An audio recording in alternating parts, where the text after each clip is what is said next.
Hi guys, welcome back to the Revive Stronger channel. I am Steve Hall. As always, we're going to get into a takeaway episode right now with Dr. Fundaro.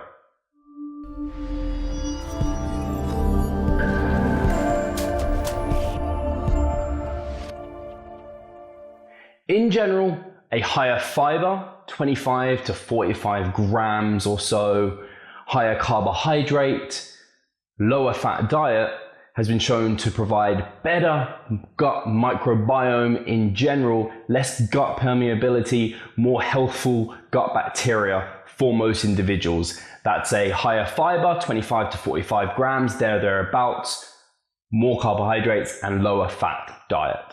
A higher fat diet, one that is maybe 40% of your total calories is coming from dietary fats, with 50% of those fats being saturated fat, has been shown to potentially lead to poorer gut health and gut permeability that is unwanted. So if you want to kind of be risk averse, lower fat diet with not so many saturated fats is probably going to lead to better gut health in that regard. Takeaway point number 3 is to do with fiber types. As you might know, there's two fiber types, soluble, and these are more of those things that make foods a bit more soft. If you're thinking about your oats, when you kind of leave them overnight or when you cook them a bit, they leave this kind of gel-like substance. And there's also insoluble fiber, and this is more toughness that's coming from vegetables and maybe some from like a pear and the skin on the pear, that sort of insoluble fiber. And it's good to actually have both of these within your diet and use them in combination to have the best overall digestive health.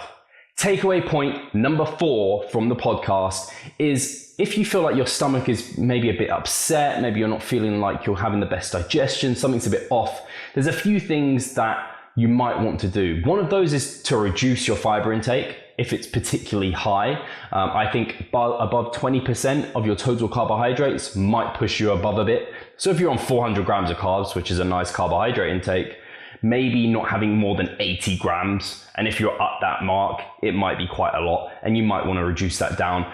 Other areas are sugar alcohols. So these can cause upset stomachs for some individuals. So these can be found in protein bars, they can be found in chewing gum, and you might just want to kind of reduce or limit these within your diet because they can lead to an upset stomach as well.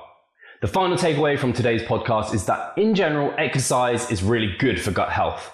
However, like everything, there is a limit. If you do too much, it could upset your stomach as well. So make sure that if you are doing exercise, you don't just do loads and loads and loads, because that's not going to be good for your gut, and you know that's not going to be good for your health anyway. You want to moderate this, and doing some exercise is certainly going to help things flow better and make your digestive tract work more effectively. So guys, I hope you've enjoyed those takeaway points. And our favorite quote from today's podcast from Gabrielle is that supplements do not have to be tested for efficacy, purity, or safety.